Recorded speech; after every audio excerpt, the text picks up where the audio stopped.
right, thank you everyone. Members of the public are advised that the meeting will be recorded and an audio recording of the meeting will be made publicly available on Council's website. I'd like to welcome everybody to the last meeting of the Future Nillumbik Committee. Next month, instead of our Future Nillumbik Committee meeting, we will instead be having our first Planning and Consultation Committee meeting, which I think is an exciting change for us councillors. I'll move on to item 2, the reconciliation statement. Nillumbik Shire Council acknowledges the Wurundjeri people who are the traditional custodians of this land. We would also like to pay respect to the elders both past and present and extend that respect to any other Indigenous Australians present or watching online. There are no apologies, so I'll move on to item 4, confirmation of the minutes. Do I have a mover? Councillor Payne.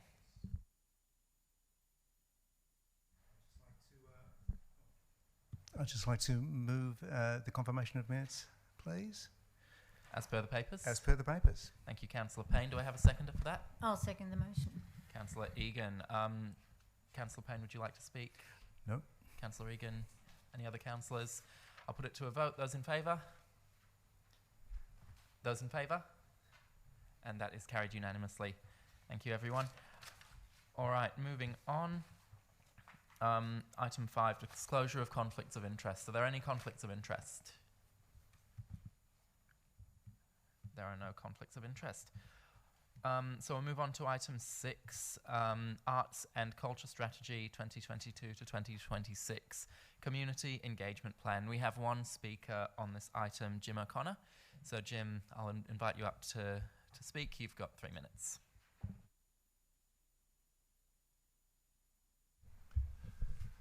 Somewhat historic, being the first person at the last meeting. Thank you, councillors, for the opportunity to speak today. I'm speaking as President of the Eltham District Historical Society, and we support this proposed Arts and Culture Community Engagement Plan.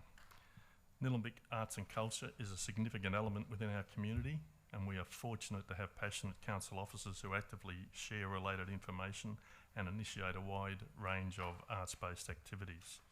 A recent successful historical project our society and others were involved with has been the development of the digital Nillumbik Heritage Guide. Community input is stated as a vital part of this engagement plan. We note the intended processes will be multifaceted and inclusive, seeking to include voices from a diverse cross-section of stakeholders across all age segments, including older persons groups. Within Nillumbik, there are 11 local history groups who celebrate and record the history of individual townships and districts. These volunteer organisations play an important role in preserving the unique heritage and cultural significance of our shire. We are pleased to note historical societies and the combined Yarra Plenty Heritage Group will be consulted as part of this process. This community engagement plan will utilise online surveys and apps available through Participate Nillumbik, as well as interactive art-based pop-up activities, roving performance and installation-based consultations and focus groups. It will also include the use of street performers, installations and interactive art activities to encourage community conversations around culture.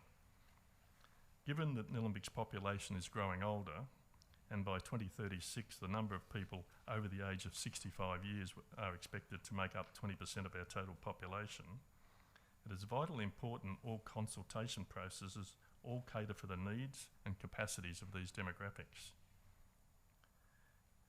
It would therefore be of concern if the major focus for consultation feedback is by electronic media or requiring stakeholders to predominantly provide feedback via the Participate Nillumbik platform or Participate app functions. This may be a technical challenge for some stakeholders. We encourage Council to ensure older persons in our community and members of such groups have appropriate, accessible and inclusive opportunities to provide feedback through the engagement process. Unfortunately, I can't read the time. You still have 24 seconds. I'm finished. Great, thank you, Jim. Do any councillors have any questions? I have one, Jim. If I can suggest that what you're saying is participate in Nillumbik's fine online, but we have to take everyone into account, and we should make efforts to make sure everyone can contribute to the arts and community policy. Yes, that's what I'm suggesting, Council. I'm sure that will happen, but when I go through the detail of the plan and the consultation process, a lot of it feeds back to participate in Nillumbik. And there are, and we know through COVID, particularly with the historical societies, there are members of that age group that are not technically literate to use some of those services, and therefore you may be missing out on that.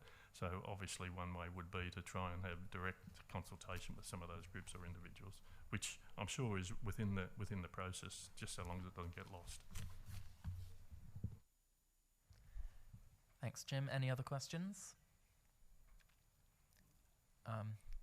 Councillor Duffy?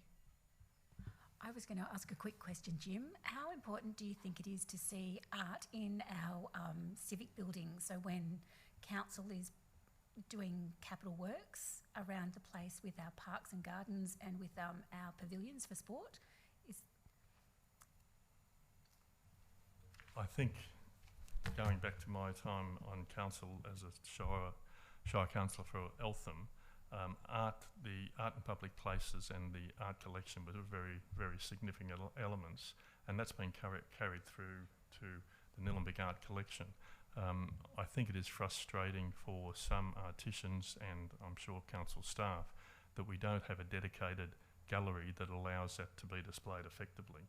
And in terms of incorporating it into public infrastructure, I think it's worthwhile if that can be done, providing it can be appropriately protected from graffiti and other damage.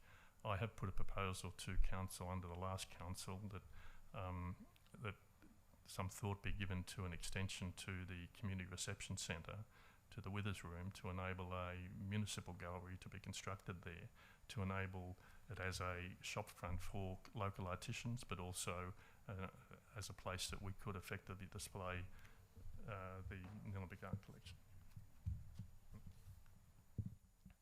Thanks, Jim. Any other questions, councillors? I've just got one question for you, Jim, before you go.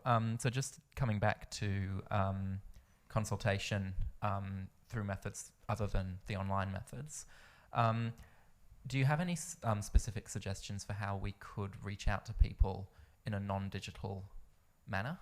You know, if we had paper-based surveys, would we post them or put them in certain shops or certain areas? Many of these groups, particularly of older people, do have formalised meetings, or will hopefully get back to a stage where we'll have formalised meetings. And getting back to the old face-to-face discussion, maybe one way of picking up some of that data and picking up some of those desires. Now, you may not get a lot of feedback, but at least you're creating the opportunity for that feedback as well. And I'm sure many older people may have very different ideas or expectations or needs than perhaps the younger demographic, and so it's a matter of how do you cater that, bearing in mind that we are an ageing population within Nillumbik. Great, thank you. Thank you for the opportunity. Thanks, Jim. All right, there are no more speakers on that item, so I will ask for a motion. Councillor Egan. Thank you. About to say Mayor. Thank you, Councillor Ancharan. I'd like to put up a recommendation that the committee, acting under delegation from Council, endorses the Community Engagement Plan for the Arts and Culture Strategy 2022 to 2026. Thank you, Councillor Egan. Do I have a seconder? I'll second that. Councillor Payne. Councillor Egan, would you like to speak to that? Yes, and I also forgot point 2, which was the Arts and Culture Plan 2018 to 2022, which was the attachment as well as the plan. Yes, as the previous chair of the Arts and Culture Strategy for the last term, it was a great honour to represent the committee for the arts and culture in Nillumbik. And I've got to say, not only that committee, but the staff, as Jim's already mentioned, are a fabulous, passionate, talented, informed group of people. And I'm talking about the committee and the staff. And the work, they go way beyond this as a job. They love the arts in the Shire. We've got some fantastic, talented people out there. and the work they do is great. I'm totally supportive of this plan, as I was the previous one that I worked on in the last term, and if it's anywhere near as good as that one, we're going to do a great job. So I'd just like to congratulate the staff and the committee, I hope, who are listening, on a great job. Thank you. Thank you, Councillor Egan. Councillor Payne, would you like to speak? No, I have nothing to add, just to endorse everything that's been said so far. Thank you, Councillor Payne. Any other councillors? All right, I'll put that to the vote. Those in favour? And that is carried unanimously. Which brings us to our next item, Road Management Plan Review Submissions. We have 3 speakers to this item. Unfortunately, none of them are present, so I will read out their submissions. I will be timed to 3 minutes for this, so if unfortunately I go over the 3 minutes while reading these out, then we won't be able to get through the full submission, but I will do my best. So the first submitter is Naomi Freed, and Naomi has written the following. Council should spend additional expenditure on road hazards, oil spills, road obstruction, including dead animals and trees over roads, missing pit lids, etc. The plan has insufficient inclusion of minimum clearance from overhanging vegetation. No minimum clearance measures are included, and insufficient details are included regarding resources allocated to ensuring safe clearance for vehicles. Many roads in the Shire have unsafe overhanging trees that fall easily in windy conditions. Many roads also have trees overhanging at the roadside that do not allow a vehicle or fire truck size thoroughfare without having to move into the centre of the road. This is extremely dangerous, particularly on blind corners. Trees overhanging roads or with limbs overhanging roads pose a serious danger to motorists in windy conditions by creating a high risk of falling and blocking the roads. This was seen by a number of roads in Nillumbik on Black Saturday, when people in vehicles tragically perished when the road was blocked from fallen trees and limbs. Much more funding, without a broad exemption for the need to direct funding to other services, needs to be committed to removal of all overhanging trees and tree limbs in the rural parts of the Shire for the safety of drivers. And that is from Naomi Freed. The second submission tonight is from Gilla Schnapp, and Gilla writes the following. I or we reserve all our rights. This includes a further detailed submission as we are being materially impacted and were not personally notified of this process. I wish to be heard on this submission. I request the CEO read this out, and any questions from councillors are to be sent to myself so I can respond in writing. This submission is being rushed. Being a 4-year review, I ask for the following changes to the plan. That the maintenance and repair of culverts in easements owned by council be the responsibility of council and not landowners. I understand this is an optional choice of councils. Nillumbik rates are high enough, it should be included, especially in areas of Plenty, Diamond Creek and Yarrambat, which may be impacted by Yanyin Road Upgrade Stage 1 and 2 and expected major road developments to the north. That Ironbark Road be returned to its main arterial road urban status and Pioneer Road returned as its collector road. The unsealed section of Pioneer Road needs to be widened, sealed and made safe, as the impacts of the Yanyin Road upgrade, stages 1 and 2, will only exacerbate the problem with the expected extra 25,000 cars per day. The impact on the unsealed section of Pioneer Road is significant because this section was excluded from the Pioneer Road Special Charge Scheme. Consequently, large volumes of surface water now appears to be diverted to properties south of the sealed section, causing flooding and damage. The drainage, being council's responsibility, needs to be aligned to correct this problem. The public has become aware that it is an excellent shortcut to the Diamond Creek Activity Centre, but this then means it needs upgrading for safety and to meet demand. Additionally, this section of Pioneer Road is a critical emergency route between Diamond Creek and Yanyin Road at Whanaka Road. The whole area and adjoining lands now need special consideration because they were inequitably omitted from the study area for the IAC Yanyin Road Upgrade Stage 2 process and their distinctive infrastructure catchment of which they are the urban extension. As a result, they were not part of the scope of the upgrade. It is therefore essential that Nillumbik Council now gives this area proper and safe consideration in their road management plan. Accordingly, we ask that Nillumbik Council recommend to Vic Roads that this area be given further attention as to the declared hierarchy of these two roads as requested above. We note that Council is referring another submission to Vic Roads. Meanwhile, Ironbark Road must be listed in Council's hierarchy as an urban link road and Pioneer Road as an urban collector road. Please visit Ironbark Road and you will see the current demand is as a link road and its service and maintenance must correspond to this. Please check if subject lands and their easements are affected by the new Water General Regulations 2021. Gillis Snap, impact on properties 175 to 199, 40 acres, and we are out of time. But I was on the last sentence, so I'm sure Gilla has had a fair hearing. We'll move on to the next submission on this item, which is from Esther Caspi on behalf of Ajung Billy. Ajung Billy reserves all our rights. Esther Caspi makes this submission on its behalf. We ask that Council refers this submission to Vic Road so that Ironbark Road is returned to its arterial road status and that Pioneer Road is returned to its collector road status. This is being rushed as we are unaware of this review and were not notified. We are concerned about this strategy in particular because of drainage, the responsibility of Nillumbik Council, and sewerage, the responsibility of Yarra Valley Water.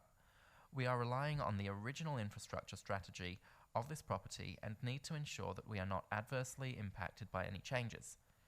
Please note land was acquired from adjacent family owned 5 acres for way of road widening, drainage and sewerage for the benefit of its property and adjoining properties in this distinctive urban infrastructure catchment when Ironbark Road was urbanised and the infrastructure was put in place.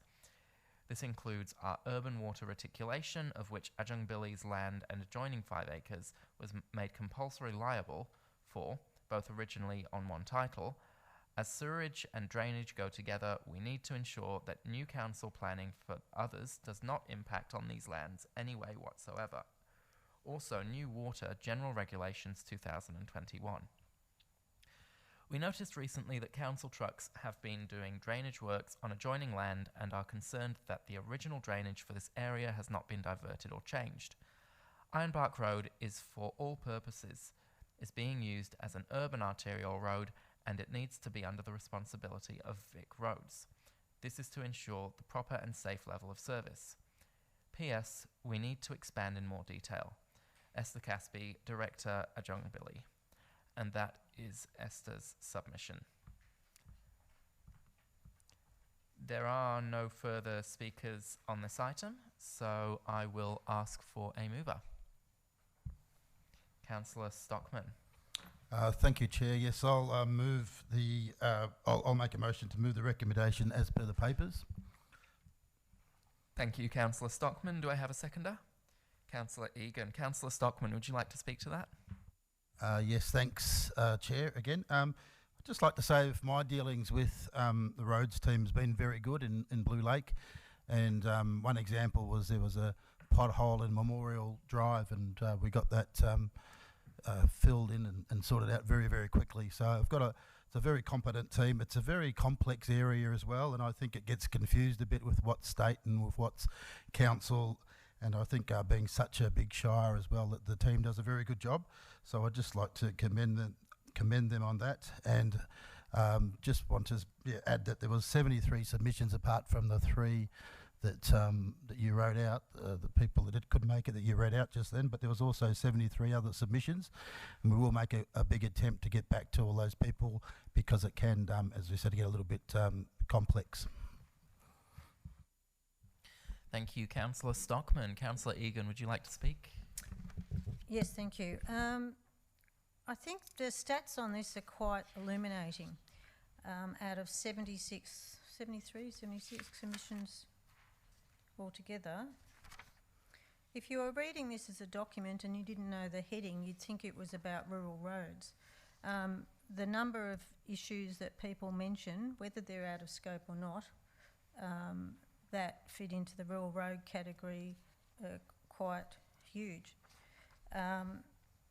Everything from defects to sealing unsealed roads, rural roads, slashing, speed, widening, and it goes on and on and on. Sealing, increased grading, roadside slashes again, wildlife, weed management, resealing of arterial roads. And yes, there are things in there that obviously pertain to both urban and rural roads. Obviously, a lot of people misunderstood the criteria, and after speaking to staff, this is quite common in this particular plan because it is quite complex. But what it does highlight and reinforce and backs up by a couple of other policies, like the consumer engagement policy, is the amount of concern in the Shire by fire risk, roadside issues, fire hazards, maintenance, and that's from an environmental point of view and wildlife as well. So those plans, a lot of this stuff will be, every single person will be written to, but a lot of these issues are covered by other plans, and I just want to make sure submitters don't think that their issues are being ignored. They will be covered off under the relevant policies, and we're going to try and get a list of those together for everybody concerned so that you can see where that all fits in.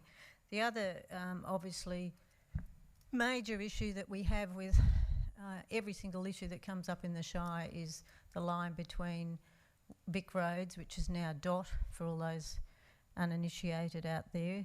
Don't complain about Vic Roads anymore, complain about DOT, and council, so who controls what. So Councillor Perkins came up with a good idea before, and that is to look up the millways where it's actually delineated in colour.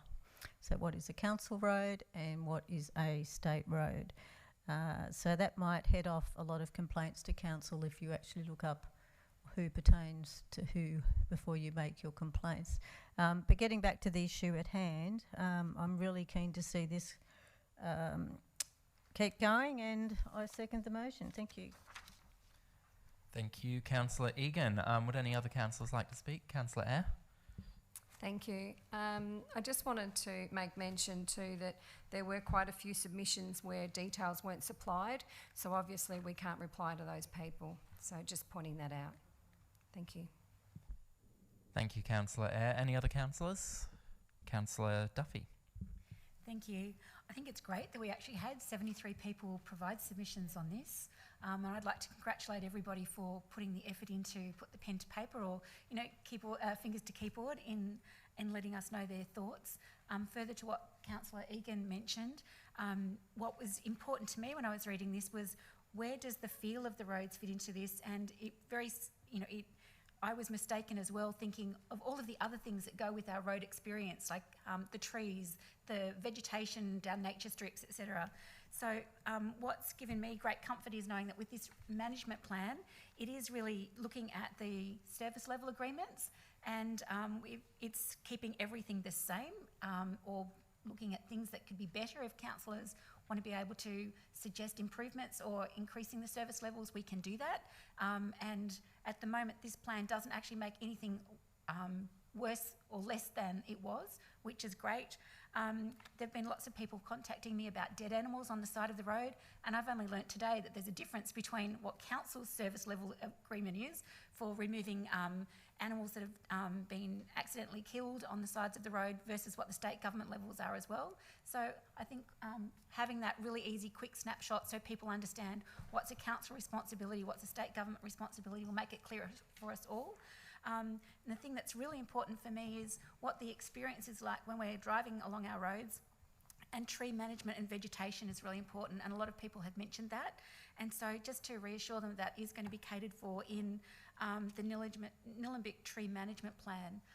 So we want to make sure that the vegetation is looked after and our road experience beautification as much as we can as well.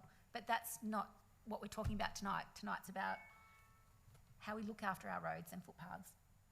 So very boring. Thank you, Councillor Duffy. Any other councillors? All right, in that case, I will put it to a vote. Those in favour? And that is carried unanimously.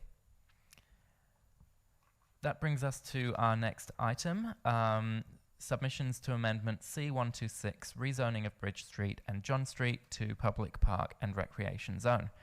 We have two speakers to this item tonight. The first speaker is John Lorden. Is John here?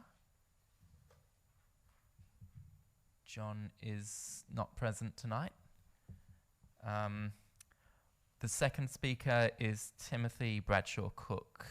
Timothy, I'll invite you to come up to the front.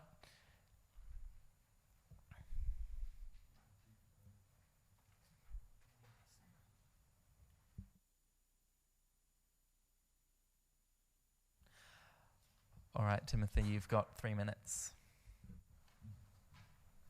I speak to the rezoning amendment proposal with regard to the eastern end of John Street, Eltham, on behalf of Mr and Mrs Cook, who refer councillors to their long-form submission, attachment 3 to this agenda. The situation they have sought to outline and clarify is not simple. They object to the proposal because the area to be rezoned as public park and recreation includes fenced land that they've been occupying as part of their garden for 33 years. This area is shown in their submission at Appendices 1 and 2. Appendix 4 is a letter from their surveyor explaining why this fenced land exists. That is, around the time of subdivision of their property in 1974, the re-subdivisions in the smaller streets were required to show a widening strip to increase the overall street width to 50 feet. However, because some properties were not subdivided at the time of road construction, continuity of the 50-foot widening was never achieved. As a result, the widening strips on the re-subdivided properties weren't used, are redundant, and now exist as historical anomalies. In the case of the Cook property, the original pre-1974 fence remains untouched in situ. The Cooks note that the strip of land in question does not accord with the council's description of the land to be rezoned, that is, as land that has been open to the pedestrian and vehicular public and managed by council. On this basis, Mr and Mrs Cook respectfully request that council remove the strip of occupied land from the proposed rezoning amendment plan. Mr and Mrs Cook believe they've acquired the right to make this request based on their continued exclusive occupation and use of the land for 33 years, the detriment they stand to suffer from opening the 46-metre frontage of their home to the public within close proximity to their open plan living areas, and the land in question is already landscaped as bush garden, which aligns with council's sustainability and environmental objectives for this area. In summation, the strip of occupied land which council has included in the rezoning amendment plan has never been open to pedestrians or vehicles, has never served an open space function for the community, has never been managed by Eltham or Nillumbik Shire councils, and is still held in the name of the original subdividers. Further, Mr and Mrs Cook wish to address a concern raised by Councillor Perkins at the last future Nillumbik Council meeting on 9 February regarding the previous council's intention to sell off reservations to developers, and note this situation is factually distinct and the two scenarios share little in common. In addition to the points already raised, Mr and Mrs Cook note that the community cannot be deprived of a space to which they have never had access, and that the fenced strip of land is not owned by council and therefore not council's to sell, and is not suitable for property development. In any event, the Cooks are not property developers. In closing, Mr and Mrs Cook wish council to note they support the road discontinuance proposal and rezoning amendment in principle, but they object to the road widening strip which they occupy being included in the rezoning plan. They thank councils for taking the time to understand the complexities associated with the rezoning amendment proposal. Thank you all for listening. Thank you, Timothy. We can't allow questions for this one because Timothy is speaking on behalf of someone else. So thank you, Timothy. I'll let you resume your seat. And we'll move on to the next speaker, Richard Sherman.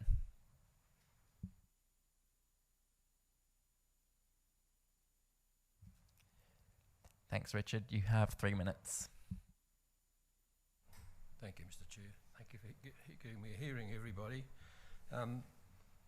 I spoke at the last future committee, Nillumbik committee meeting about the road discontinuance.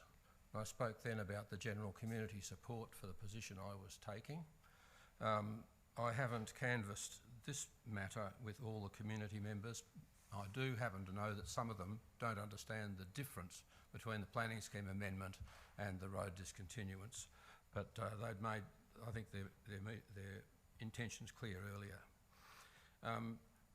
I spoke then, and it's still a big concern of mine, that an error had crept into the plans that the officers were putting together to say where the boundaries would be for this land, and I urge all councillors not to perpetuate this error.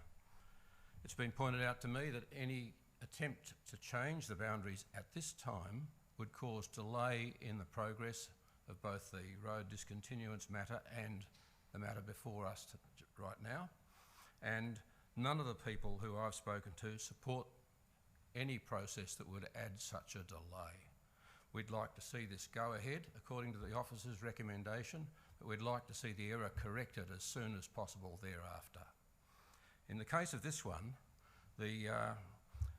we expect this to go before a planning panel, and the officer I've spoken to about this tells me that it's within the powers of the panel member to grant the change in the planning scheme, but amend the proposal that's been put to the panel member by the Shire. I'll be attending that panel meeting, and I'll be urging the panel member to make the same change that I've mentioned to you people in this forum. It would support me very much if there was some motion at this council to follow my suggestion to correct this error, so that although the council cannot go to the panel without introducing delay with a change scheme now, they can show clearly their intention to correct that error. Thank you. Thank you, Richard. Any questions from councillors? Councillor Duffy. I agree with you. I think it makes great sense to extend it, and council's wanting to do that. My question is that, do you know how we would do that? Like, are you wanting us to put a motion forward tonight to... being a new councillor, I'm desperate to help you, but I don't know the processes enough, and I'm going with what I've heard our officers say, which is that is our intention to do that, is to be as quick as possible to fix up the error. But if we made a change to this, it would delay this. And so this is what you... I suppose I'm not quite sure of my question now. I was wanting to see if you could give me some help in how to help you. Thank you.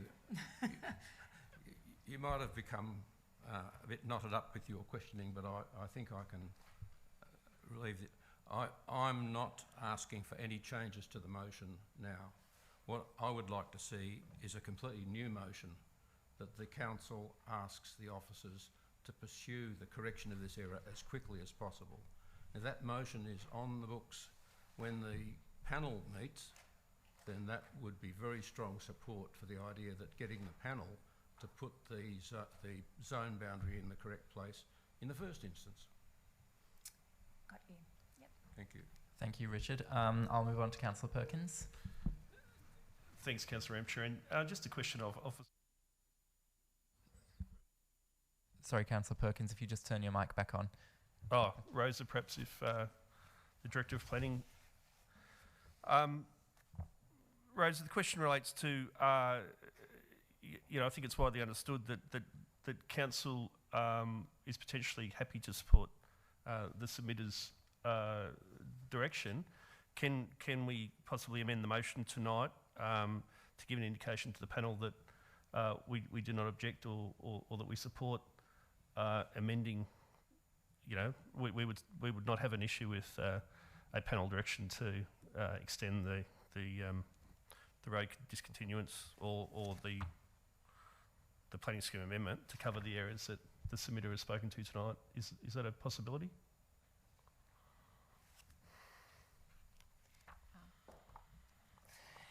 Through the committee. The resolution before council at point 2 says that there's a further report that's going to be coming to a council meeting.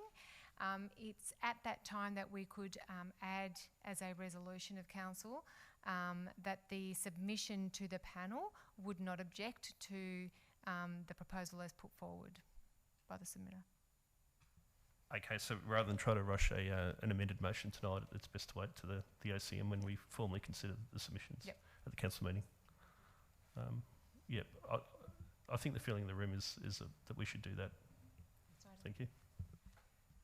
Thank you, Rosa, and thank you, Councillor Perkins. Any other questions from councillors? Another one from Councillor Duffy? Would that make you happy, Richard? Sounds good to me. Great, okay. Just for those watching at home, sorry, Richard, you didn't have your microphone on, so if you could just repeat that. Sorry, go again. Still not on. Try one more time. Not on. That's it. I would be very happy with that, and it sounds good to me. Great. Thank you. Thanks, Richard. Any other questions from councillors? No, thank you, Richard. I believe John Lorden is still not here, so unfortunately we won't be able to hear from John tonight. And I will ask for a mover. I would like to move the motion as written. Thank you, Councillor Payne. As written, as per the papers, or should I read it out? You can say as written if you like. As written. Thank As you. written. And I'll ask for a seconder. Councillor Eyre. Councillor Payne, would you like to speak to that? Just to say that we're getting closer to resolving this amendment, C126, the rezoning of the eastern ends of Bridge and John Streets to public park and recreation. Next step, of course, is the panel hearing. They'll make their recommendations to council. That will come back to us. We'll have an OCM, and I will formally move the motion that we change the boundaries as suggested by our submitter tonight. We've heard a number of submissions both in support and objecting to this amendment. We know this is a highly contested amendment. This has been years in the making. It happened at a previous council. I know that we're going to hear more of historical anomalies and errors and correcting errors, but I'm looking forward to arriving at an outcome. Thank you. Thank you, Councillor Payne. Councillor Eyre, would you like to speak? Thank you. Yeah, I'd just like to say that I'm pleased that we're just moving ahead and not changing the motion at this point. I think that keeping going with the way we are will certainly protect the reserves. We've seen in previous councils that some of our reserves were to look to be sold, and I just think that this is great that we're able to protect this for the communities that live in the surrounding streets. Thank you. Thank you, Councillor Eyre. Councillor Perkins. Look, hopefully we can resolve this to the satisfaction of the last submitter. I'm aware that there's also the discontinuance of the road reserve matter, and I don't know whether extending the public park recreation zone is in conflict with that. But if the panel directs that the amendment should be should do that, that sounds like a great way out. And if we can, as a council, send a note to the panel indicating that indeed we're not objecting to that additional area, we're supportive of it. I think that should go a long way. Hopefully, I'm just not sure of the technicalities as to whether or not the panel considers the road discontinuance as part of the planning scheme amendment process. But we'll get some further advice on that over before the OCM and deal with it that way. Thank you. But support the motion. Thank you, Councillor Perkins. Any other councillors? Councillor Duffy? Thank you. Tim, I thank you for your submission today and note that we weren't able to ask you questions. I wish that I was, because I did have some questions for you. I'll be supporting this motion, and I'm really pleased that we can assist Richard and the number of other residents in that area that I've spoken to walking along the continuance of one stretch, the Bridge Street area. But when it comes to what the Cooks were asking, I'm hoping that with the changes that happen, they will still feel happy knowing that this land is still going to be protected, and it won't be taken away from them, and it will be something that people will continue to use in the way that they're currently using it. So in that sense, it shouldn't be too much of a change for them. It's just not a change of zoning of the ownership of the land. So I'll be supporting the motion and happy that we can make some of the people happy with the decision that I hope that we make tonight. Thank you, Councillor Duffy. Any other councillors? All right, in that case, I'll put it to a vote. Those in favour? And that is carried unanimously. Which brings us to our next item, supplementary and urgent business. I believe we do have some urgent business tonight. So I'll ask for a mover. Councillor Perkins. Can I move that the committee under delegation from council in accordance with clause 57 of the governance rule meeting procedure admit 2 items of urgent business in relation to the local sport infrastructure fund 2021 and the growing suburbs fund extension round 2021. Thank you, Councillor Perkins. Do I have a seconder for that? Yes, I'll second the motion.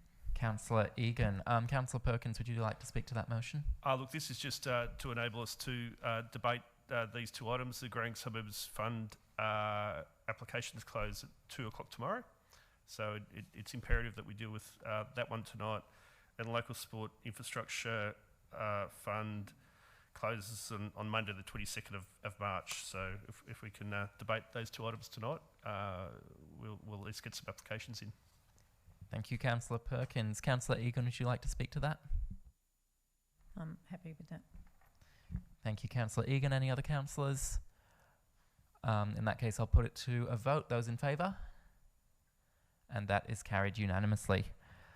All right, so we'll start with the motion for Local Sports and Infrastructure Fund. Can I ask for a mover? Councillor Perkins.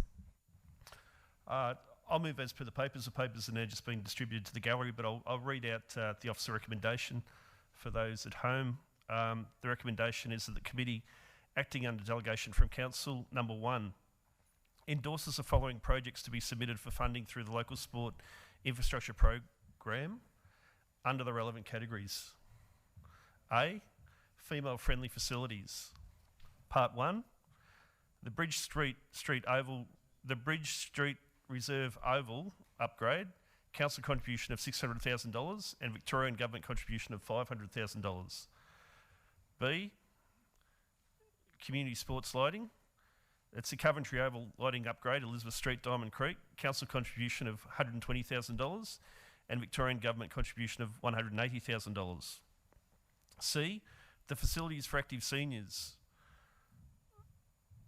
Diamond Creek Bowls Club Irrigation Works, Mainhurst Ridge Road, Diamond Creek, council contribution of $8,000 and Victorian government contribution of $12,000. D, scoreboards and fixed equipment, and it's the Marngrook Oval, supply and installation of an electronic scoreboard, Mainhurst Ridge Road, council contribution of $17,500 and Victorian government contribution of $17,500. And that's the motion. Thank you, Councillor Perkins. Do I have a seconder for that? I'll second that. Councillor Payne. Councillor Perkins, would you like to speak to that?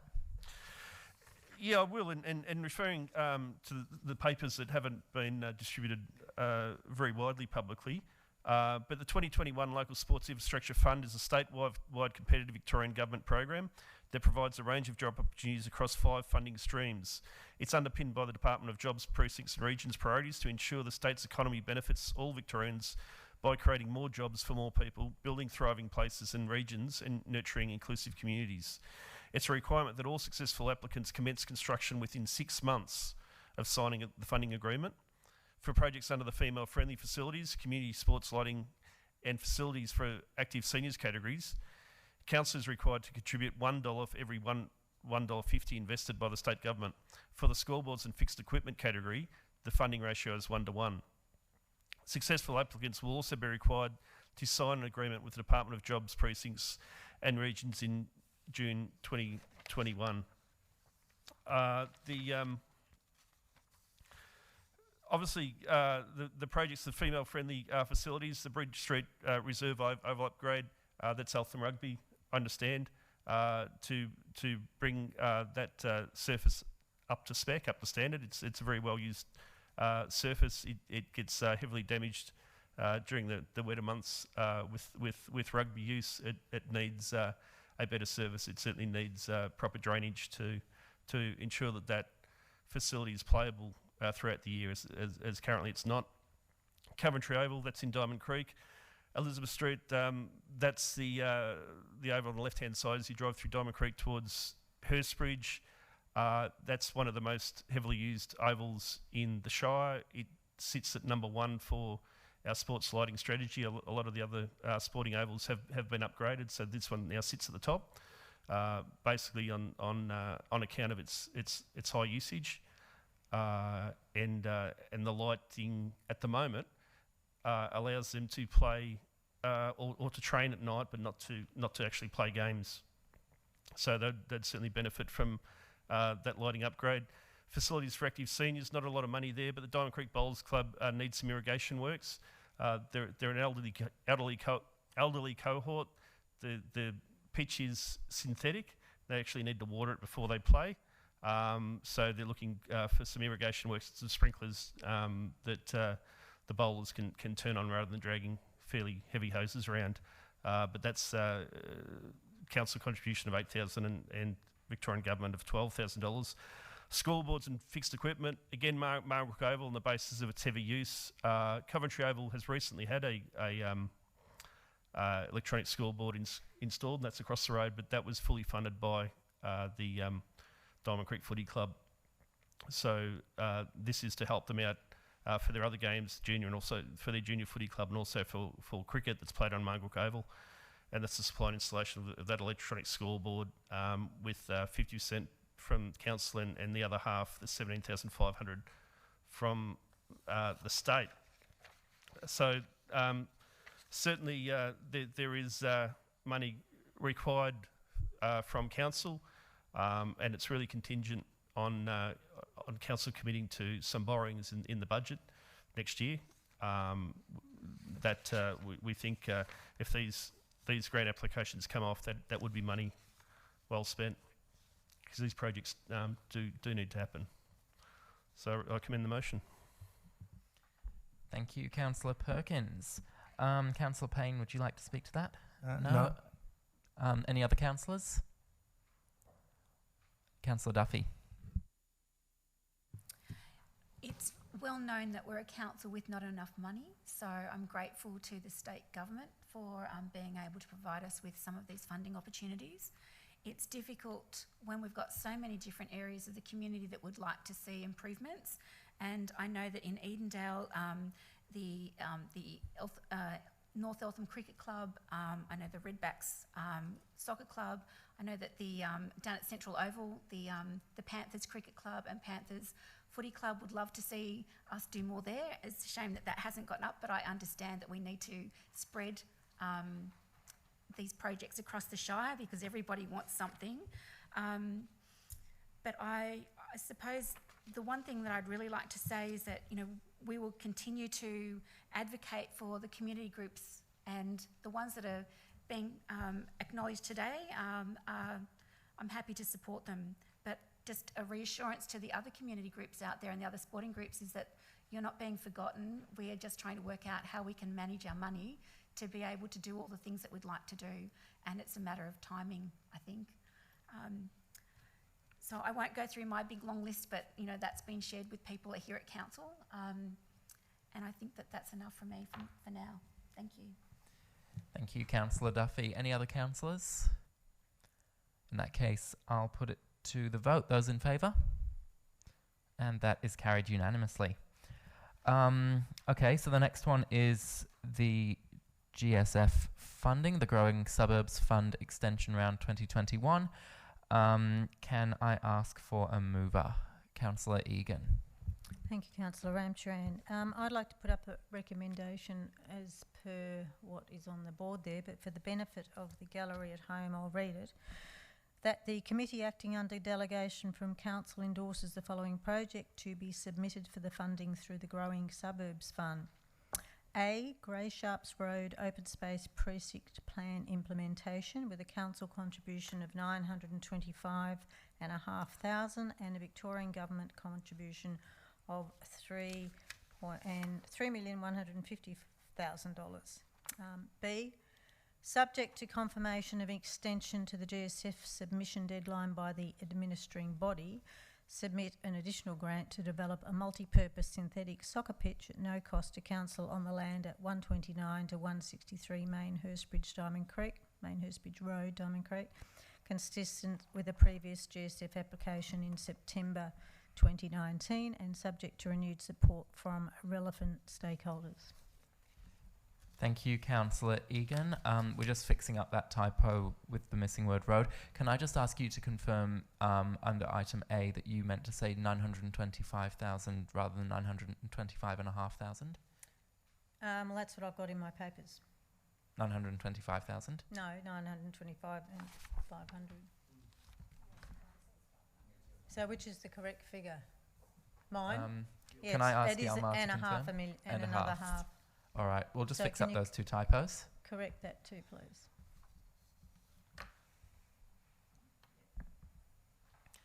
In the meantime, do I have a seconder?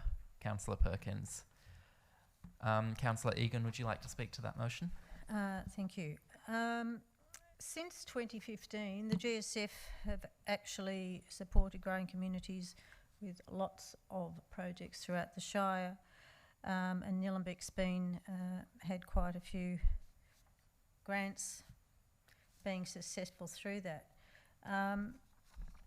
Up until COVID, it was a $25 million commitment by the state government, but now we have an additional $50 million being made available in the 20 to 21 year by the state government to 16 councils. So this is the 10 interface councils and the 6 peri-urban councils. There's a whole lot of programs. GSF supports projects that have a direct benefit to communities and surrounding catchment areas across a broad group of categories. So you have community health and wellbeing, early education, libraries, learning and training, sport, rec and leisure facilities that have dedicated community space and support multi-use purposes, environmental and climate change resilience and placemaking, etc. So councils are expected to contribute funding. There's not a certain amount set in stone, but it's a notional program-wide funding of $1 contribution for each dollar of grant is in place. So the projects must commence within 18 months of the grant being announced and must be completed with 24 months of the commencement of the construction. So there were a few other projects that could have been considered, but the Grey Sharps Road project is the recommended candidate based on an extensive community consultation that's already been undertaken in the last term of council. We have a council endorsed precinct plan there. It's aligned also directly with many of the GSF program focus areas. There's also of particular advantage is the likely increase in the community activity because of the Diamond Creek Trail, the upgrade of the Ben Friley Pavilion, also the duplication of the Hurstbridge Railway and the Hurstbridge car park. So there's a whole list of things that make up the precinct plan. So there's formalised trail entry exits with a connecting trail because of the Diamond Creek Trail. There's a roof going to be built over community multi-use netball courts. Now, this isn't going to fund the netball courts. Council would be doing that if we were successful. Power and specialty lighting for the precinct and over the courts trail and the art elements. A natural amphitheatre, landscaping and environmental restoration. A DDA public toilet block, which would be most welcome in Hurstbridge. Picnic shelter and barbecue, a community bike workshop, an adaptive bike shed and heritage recognition. So as you can see, this particular GSF application isn't just for one group in the community. It covers off multiple stakeholders in the area and the whole of the Shire really once we get the rest of the trail open. So I'm really excited and hope that they see the submission for what it is. I'll let Councillor Perkins speak to the Part B of the item, and I totally support this application. Thank you. Thank you, Councillor Egan. Councillor Perkins, would you like to speak? Yeah, thank you. So the Part B or dot point 2, subject to confirmation of the extension of the GSF submission deadline by the administering body, the grant application is closed tomorrow.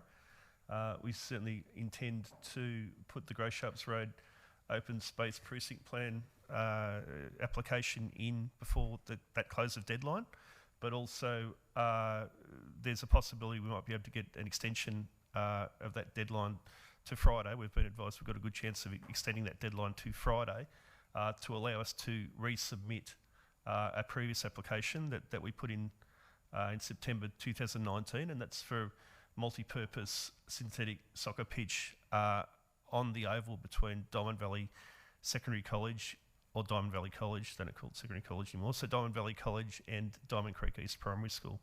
So that's a school oval used by both schools. It's very heavily used. The multi-purpose synthetic soccer pitch is a soccer pitch that is not full size, unfortunately, because there's not enough land there to do a full size soccer pitch. But it's a soccer pitch that could be used by the schools during the day, and then used by local soccer clubs for training at all other times. It also incorporates an undersized athletics track around the outside. So it would be the first sort of athletics facility in Nillumbik if the grant gets up. The application is at no cost to council, so it's a bit of an ambit claim. It's you never know. It's a last minute application. As you can see, we're trying to get an extension of the submission deadlines. It's certainly worth a try. I think the Grey Sharps Road Open Space precinct plan, that's also a very good application. But yeah, you can have multiple submissions in. It's just we're buying 2 Lotto tickets instead of 1. But I think, I'd like to see either or both. Ideally, both get up. But you're talking significant money from the state government. But when you look at what they've provided in the last 4 or 5 years, I think it's $35 million to council. So we're not asking for, it's not that much money, but it's a significant amount of money that we've got. There is stimulus funding being provided from the state government at the moment. They want to build a better economy, get people back to work, and encourage local jobs. Both of these projects would do that. So we're certainly putting an application to give ourselves the best chance of getting the money. You never know with the Growing Suburbs Fund or with these grant rounds. We hope that they'll be here forever, but in all reality, they might not. So we're sort of keen to submit an application or resubmit the application for Diamond Valley College and Diamond Creek East while we can. So thank you. Thank you, Councillor Perkins. Any other councillors like to speak? All right, I'll put it to a vote. Oh, Councillor Duffy? Sorry, I don't like talking so much. I was just going to give other people a chance before I said something. Again, I think this is great that we have Growing Suburbs Fund from the state government. It's a conundrum for me because there are lots of worthy projects, and as a Growing Suburb Fund, it's funding from the state government to help growing suburbs. We're not really a growing suburb compared to other parts of Melbourne, and so even when I look at the Shire, I'm looking at where are the parts of our Shire that are really growing, and where is this best put to use with the money. And as a new councillor, I'm looking at all of the projects that people have said, hey, we really want your attention on this. And there are some in suburbs outside of Hurstbridge and Diamond Creek. So one of the things that I'd really like to see us as a council work towards, and I don't know how we quite do this, I thought Growing Suburbs was perfect because there was a submission that was put in the past to extend the Diamond Creek Trail at the Eltham end. So we're doing a great job extending it out to Hurstbridge, but we have this missing link in at Eltham. And just by extending the footpath doesn't really cut it for me. I want to see us do a really good job with making the trail safe along Railway Parade, work out some way of getting it on the western side of the railway track to connect up with where it goes to out through Eltham. And so some of that state government land, some of it's council space, but this would be a perfect candidate for working with the state government to be able to get some solution. Part of it's state government lands, part of it's council need, and it does meet the criteria. With the extension that's happened, I understand that we don't have a lot of time with our staff to be able to do multiple extensions for a last minute grant, and I'm just really having my fingers crossed that in the future projects that have been looked at in the past can be looked at again, because that's one that I'd like to be able to put at the table if I had more time and experience. I do support what we're putting forward, but I do think that we've got lots of toilets, and do we need more toilets at Hurstbridge? It's just one of those conundrums, but I would like to say that there are other things that I'd like to see us do. So I don't want to say, but by supporting these things, that's all we're working towards. And I suppose that's more for the gallery at home. And trying to work out as a new councillor, how do we make the best of the grants that are made available to us, and know what the criteria is in a timely manner, so that we don't have these rushes towards hearing that we've got a grant application that closes in a week or closes in a couple of days, and then it's like, but these are the projects that we're wanting to get through. So, you know, that's just us working as a new council to make sure that we, in our council plans, can make sure we achieve wins for the whole community. Thank So you, I'm hoping that the state government are listening and you will continue the growing suburbs funding into the future. Thank you, Councillor Duffy. Any other councillors? Councillor Stockman? Thank you, Chair. Yeah, look, I'd like to just say that we actually lost a project in Yarrambat. The scope wasn't there, and I totally understand that. I would have liked to see the funds back in the Yarrambat. The way the process works, you do have to have the consultation, and these things have to be very carefully looked at. And we've got two great projects here, so I will support the motion. However, it does say Growing Suburbs Fund, and I think the suburbs that are growing, just with what Councillor Duffy was saying before, you've got Plenty and you've got Yarrambat and you've got a massive big road. I believe one of the submitters said there's 25,000 people will be using Yan Yan Road when stage 2 is complete. And they're the growing suburbs, and I think some money has to be put into there in the future, and that's something that I will be a bit stronger on in the future about what is a growing suburb, as opposed to, I've been told obviously Plenty and Yarrambat might not come under townships, but certainly they are suburbs, and I think they should really be looked at there. A council is a group. We're going to go next week on a tour, I believe, and look at different wards, and I think that's very, very important, and we can see something outside of our own ward, which will be very important. But look, I think these are two great projects, and of course I will be supporting those. Thank you, Councillor Stockman. Any other councillors? All right, in that case, I'll put it to a vote. Those in favour? And that is carried unanimously. That is all of the urgent motions. We have no confidential reports, so I declare the meeting closed at 8:03. Thank you, everyone.